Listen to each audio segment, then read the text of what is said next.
आता पुणेकरांसाठी दिलासादायक बातमी आहे, कारण खडकवासला धरणातील विसर्ग आता बंद करण्यात येणार आहे। थोड्याच वेळामध्ये पाण्याचा विसर्ग हा बंद करण्यात येईल। आत्ताच्या घडीची मोठी बातमी आपण पाहतोय पुण्यातून। खडकवासला धरणातील आता विसर्ग हा बंद करण्यात येणार आहे आणि थोड्याच वेळात हा पाण्याचा विसर्ग बंद केला जाईल, अशी ही बातमी सध्या हाती येते। त्यामुळे पुणेकरांसाठी ही मोठी दिलासादायक बातमी। अधिकचे अपडेट घेण्यासाठी जाऊयात आमचे पुण्याचे प्रतिनिधी अक्षय बडवे यांच्याकडे। अक्षय, आपण पाहतोय पुणेकरांसाठी नक्कीच दिलासादायक बातमी म्हणावी लागेल, कारण आता खडकवासलातला पाण्याचा विसर्ग हा बंद होणार आहे। काय अधिकचे अपडेट? निश्चितपणे पुणेकरांसाठी एक दिलासा देणारी खरं तर ही अपडेट आहे, कारण खडकवासला धरणातून विसर्ग जो मोठा नदीत सुरू होता तो 8:30 वाजता पूर्णपणे बंद करण्यात येणार असल्याची माहिती जी आहे ती पाटबंधारे विभागाकडून देण्यात आलेली आहे।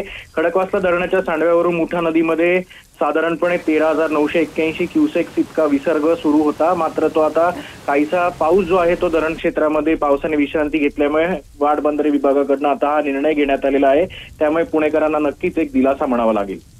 नक्कीच धन्यवाद अक्षय, आपण दिलेल्या संपूर्ण अपडेट बद्दल।